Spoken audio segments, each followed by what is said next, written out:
Boa noite. Vamos à nossa segunda aula de mercado financeiro e de capitais. Agora no modo aula virtual, diferente da que nós tivemos, mas por força das circunstâncias.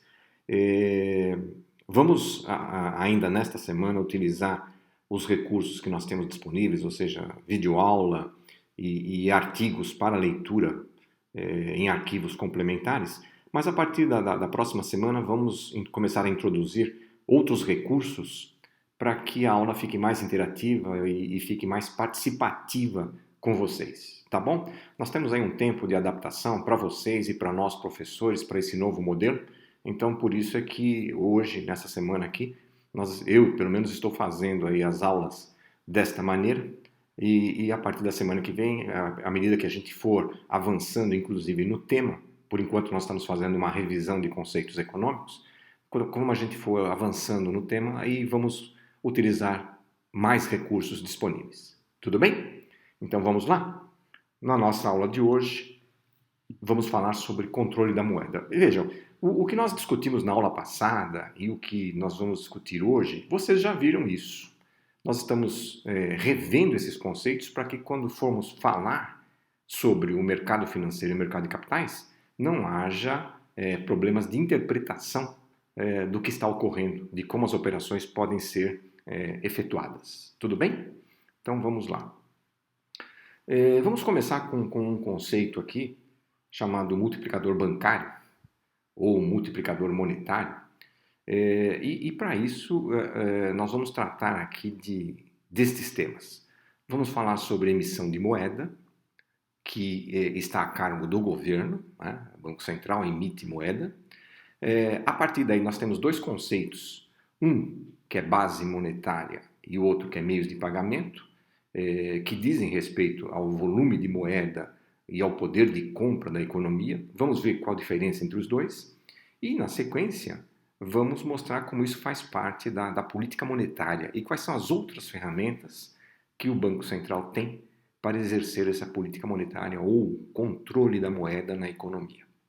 Então, vamos começar a partir do seguinte. Vamos supor, vamos dizer o seguinte. Vamos dizer que eu prestei um serviço para o Banco Central e para me pagar, o Banco Central emitiu uma moeda, né, naquele momento, e essa moeda entra em circulação através do pagamento. Ele me paga e eu pego esse dinheiro e vou levar comigo. Então vamos supor que eu cobrei 128, né, 128 unidades monetárias. Então o que eu vou fazer com esse dinheiro? Eu vou até um banco, vamos chamar de banco 1, e deposito esses 128 reais no banco. O que o banco faz? Ele me dá um talão de cheques para eu usar esse dinheiro. Quanto que eu posso usar? 128 reais, é o que eu depositei. Tá bom. O Banco Central pega esses 128 reais que estão lá e faz o seguinte, reserva 64, deixa parado. Vamos supor então que ele faça o seguinte, ele pegue metade, que são 64, e deposita no Banco Central, para que ele não use. Ele vai ficar com 64 disponíveis, que ele vai fazer o quê? Vai emprestar para alguém. Esse alguém vai pegar esses 64 e vai até o banco 2 e deposita. Ele tomou emprestado do banco 1, 64 reais, que era o que estava disponível, os outros 64 ficaram presos no Banco Central. Daqui a pouco eu defino como o que significa isso. E no banco 2 ele foi lá e depositou 64. O que o banco 2 faz? Dá um talão de cheques para ele. E ele pode usar quanto com esse talão de cheques? Pode usar 64 reais.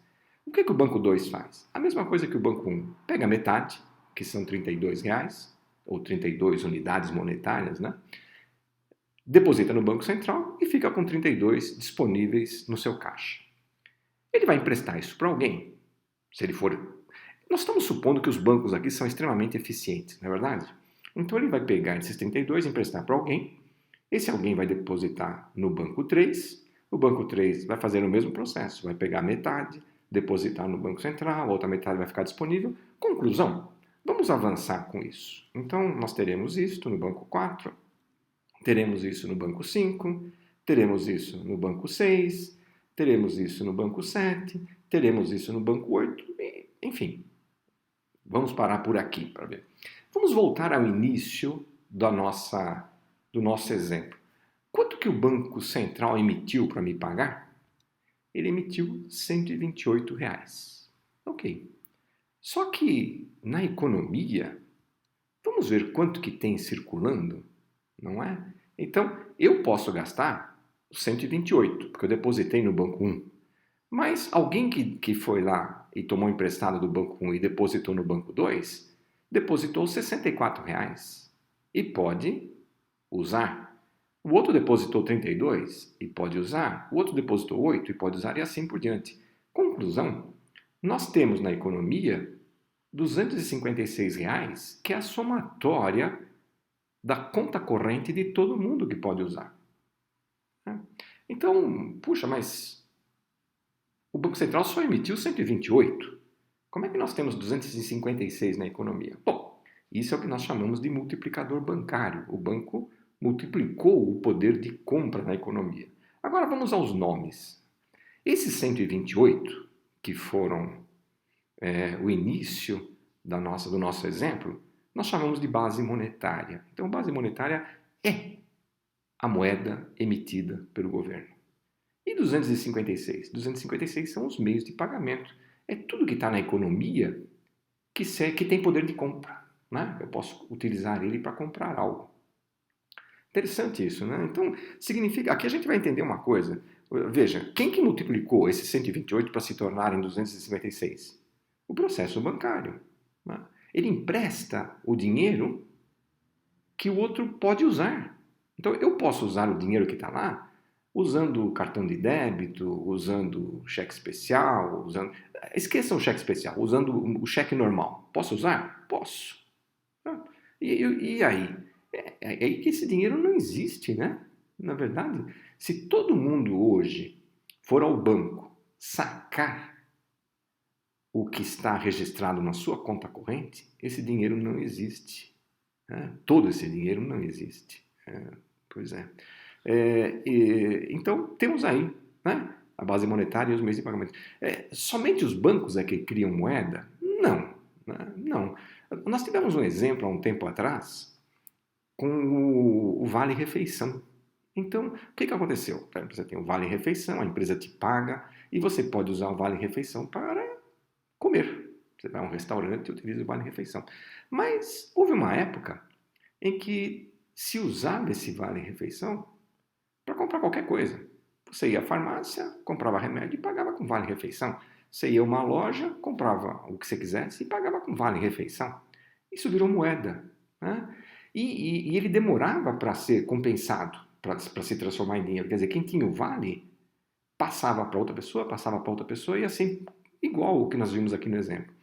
Então, foi preciso o governo colocar uma data limite nos vales refeições para acabar com esse processo. Estava interferindo nos meios de pagamento. Virou uma moeda de troca. Perfeito?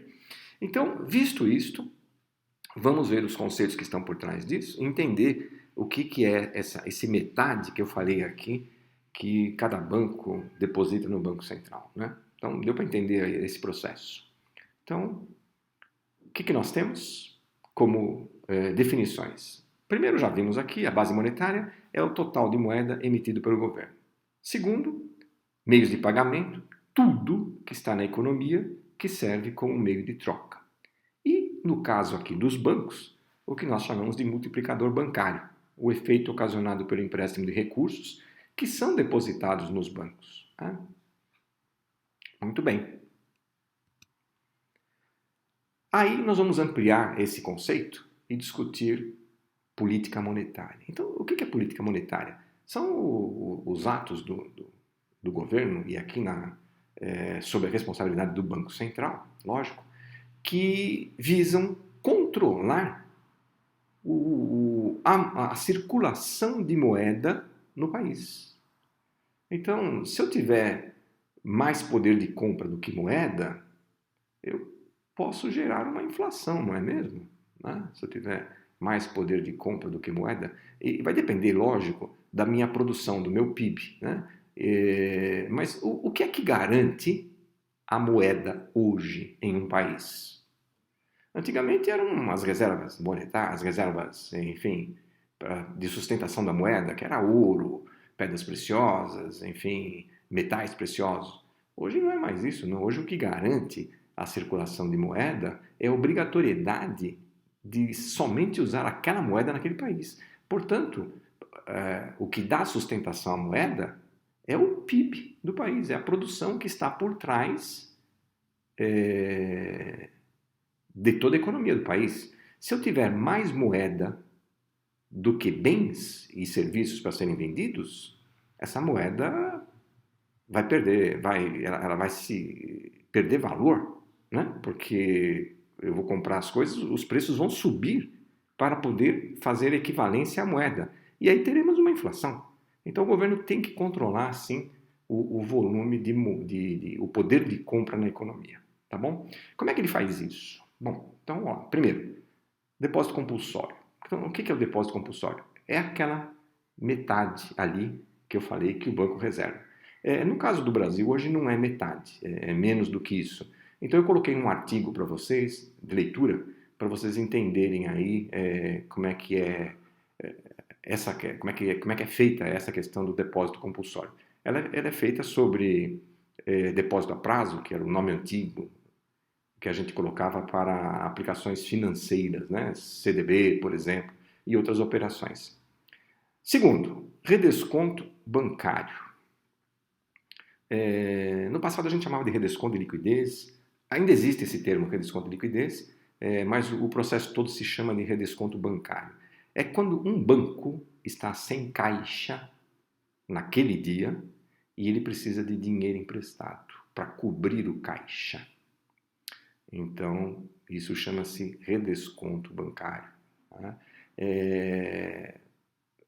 Ele poderia pegar esse dinheiro de outro banco, certo? Mas às vezes ele não consegue pegar com outro banco. Então, em último caso, ele vai pegar com o Banco Central.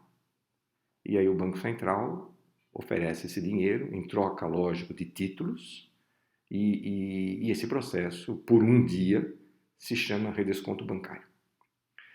Terceiro, mercado aberto. Mercado aberto, a gente vai ver isso já na sequência aqui, ou open market, é onde o Banco Central coloca e retira os títulos públicos no mercado. O Banco Central emite títulos, e são títulos de longo prazo, médio e longo prazo, mas ele coloca isso em circulação no mercado também no curto prazo. Então, diariamente, ele compra e vende títulos dele mesmo para ou enxugar a liquidez ou aumentar a liquidez. Isso tem a ver, obviamente, com o volume de moeda em circulação no mercado.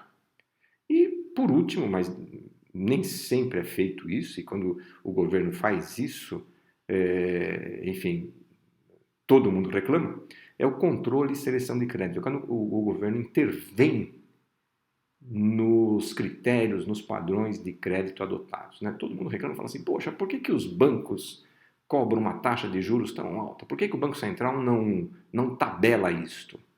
Vamos supor que ele tabelasse. Isso estaria incluído aqui em controle e seleção de crédito. Né? Eu já vi acontecer uma vez no passado com o Fernando Henrique Cardoso.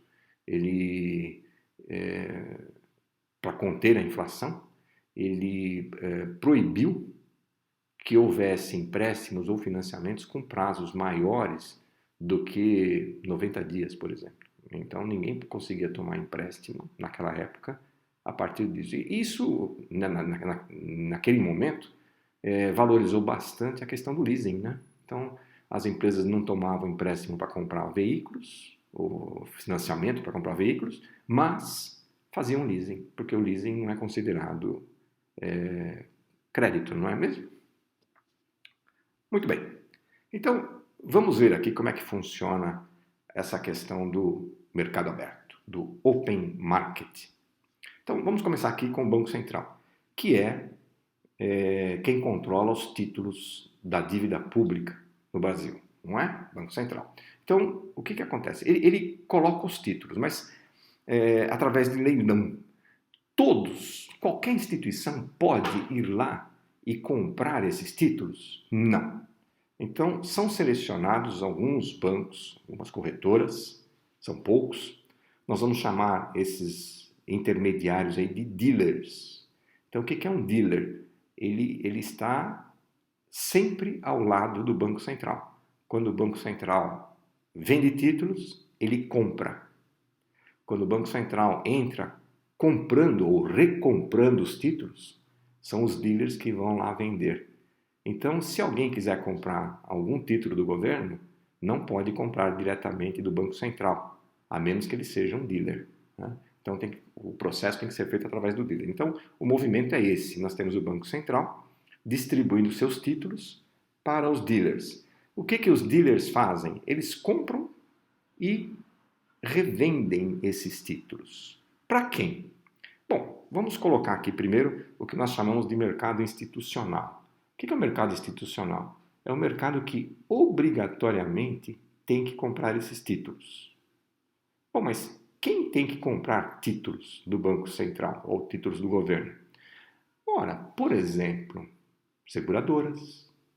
As seguradoras arrecadam o valor do seguro e elas têm que fazer alguma coisa com esse dinheiro, porque esse dinheiro só será resgatado, né, lá na frente. Então elas têm que aplicar esse dinheiro. E existe uma resolução dizendo onde aplicar esse dinheiro. E parte desse dinheiro arrecadado tem que ser feito, tem que ser comprado em títulos do governo, títulos públicos. Então, as seguradoras fazem isso, os fundos de investimento têm que comprar,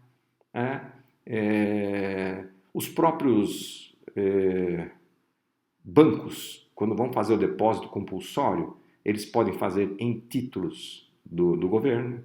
Então, ele tem o dinheiro, ele compra título e deposita o título. E com isso ele ganha os juros e enfim, os encargos que estão. Então, isso chama-se mercado institucional. Então, se você gerencia uma dessas empresas financeiras ou do mercado financeiro que precisam comprar títulos, vocês têm que ir até o dealer e comprar do dealer. Então, é lógico que... Qual vai ser o ganho do dealer nessa operação? Ele vai ganhar o spread, porque ele vai comprar o título do Banco Central a uma taxa e vai revender a outra taxa, né? Taxa onde ele ganhe um diferencial aí nessa operação. E quais são as demais instituições financeiras? Bom, são os outros bancos, as outras instituições que precisam comprar títulos também, mas não podem comprar direto do Banco Central. Então vão comprar. Então, vejam, o dealer já tem um mercado abaixo dele que está esperando ele comprar para ser revendido o título, né? Dessa maneira, o que nós temos? Nós temos o seguinte: diariamente, quando há esse leilão, do Banco Central para o mercado vão títulos. Do mercado para o Banco Central vem moeda. Então, eu vendo o título, eu recebo moeda em troca. E ao contrário, quando há o resgate desses títulos ou quando há uma recompra dos títulos, nós temos o processo inverso. Do mercado para o Banco Central vão os títulos, do Banco Central para as demais instituições vão a moeda. Então, viram como o Banco Central pode controlar o volume de dinheiro no mercado a partir de operações de open market? Então, ele controla a partir da emissão, ele controla a partir do open market e ele controla também a partir do depósito compulsório. Então, ele tem essas ferramentas para controlar o volume de dinheiro no mercado. Mas o que isso afeta o mercado financeiro? Bom, simples, né? Como nós temos uma taxa de juros aqui, o mercado financeiro vai repassar essa taxa de juros para o mercado, né? O mercado total. Então, aí nós já temos uma indicação de taxa básica, não é verdade? Do mercado. Ok. Então, que termos que nós temos aqui, que nós aprendemos nessa operação de open market? Vamos lá. Primeiro, a operação todinha chama-se open market. Tradução, mercado aberto. Okay? Dentro dessa operação, nós temos uma específica chamada overnight. O que é o overnight? É a operação vender um título num dia e recomprar no dia seguinte, ou seja, dura só uma noite a operação. A operação por um dia, por uma noite. Por isso chama-se overnight. Essa operação, no passado, quando nós tínhamos inflação de 40%, ela era permitida para pessoas físicas, pessoas jurídicas, quem quisesse podia fazer essa operação, né? O que causou uma grande distorção no mercado, uma grande distorção. E foi, assim, um grande alavancador da inflação, com certeza, né? Terceiro, dealer. São os intermediários, né? Eles são escolhidos pelo governo, na verdade. Eles não é assim, eu quero ser dealer. Não, o governo é que seleciona. Para ser dealer, você tem que ter recursos disponíveis e tem que operar constantemente. Se você ficar alguns leilões sem participar, o Banco Central te exclui como dealer. Então, você obrigatoriamente tem que participar das operações. E no passado havia emissão, sim, dos títulos. O governo emitia os títulos. Hoje não emite mais. Os títulos são o que nós chamamos de títulos escriturais. Não existe mais o título, né? O que existe é uma listagem no computador dizendo, olha, o Banco Central emitiu tantos títulos. Quem é o dono desses títulos hoje? É o Banco X. Tá. Quantos títulos? Qual é a taxa? Qual é isso? Etc, etc. Todas as observações. No dia seguinte, esse banco vende para outro banco ou para outro operador e ele avisa lá o sistema e o sistema transfere o nome do portador. Então, esse sistema de liquidação e custódia chama-se Selic, né? E essa operação do Open Market, a taxa que é utilizada ali, que depois se calcula uma taxa média, recebeu o nome de taxa Selic. Então, Selic é o sistema de liquidação e custódia, mas se transformou no nome da taxa. Então, quando vocês ouvirem falar taxa Selic, você sabe que é a taxa média das operações no Open Market naquele dia, taxa Selic, né? Há uma maneira também de controlar essa taxa e o governo estabelece, embora sejam leilões, mas ele estabelece qual vai ser a taxa em torno da qual se fará o leilão. E essa taxa é estabelecida nas reuniões do comitê, do Copom, Comitê de Política Monetária, e eles é que definem a taxa. Então, os bancos e o mercado já sabem antecipadamente qual será a taxa praticada. Não quer dizer que aquela taxa será praticada todos os dias, mas uma taxa em torno dela será praticada, tá bom? Paralelamente a esse mercado, nós temos o mercado interbancário. Bom, o que é um mercado interbancário? É onde os bancos emprestam dinheiro para os outros bancos, né? A operação é igualzinha do Open Market, só que vocês trocam os títulos, certo? E tirem o Banco Central. Então, quando um banco compra título público do outro banco, essa operação é Open Market. Quando um banco compra título privado de outro banco, essa operação chama-se interbancário. Então, no Open Market, vocês têm os bancos negociando entre si títulos públicos, que são emitidos pelo governo, e o governo também entra na negociação. No interbancário, vocês têm bancos negociando entre si títulos deles mesmos, ou títulos de outros bancos, outros títulos que garantam. Então, a operação é a mesma, só muda o título que está garantindo a operação. Então, aqui também nós temos uma terminologia. Então, CDI, Certificado de Depósito Interbancário, é o título que um banco emite para tomar dinheiro emprestado de outro banco. Então, ele emite o CDI e vende para outro banco. Quando ele emite um CDB, ele vende para uma pessoa física, para uma pessoa jurídica. Quando ele emite um CDI, ele vende para outro banco. E aí nós temos a taxa do interbancário, que é a taxa DI, e o DI é o nome de uma operação, de um CDI de um dia. A operação de um dia chama-se DI, é depósito interfinanceiro. E é também o nome da taxa, né? Taxa CDI, taxa DI. Daí nós derivamos uma outra coisa. O que é a taxa CDI over?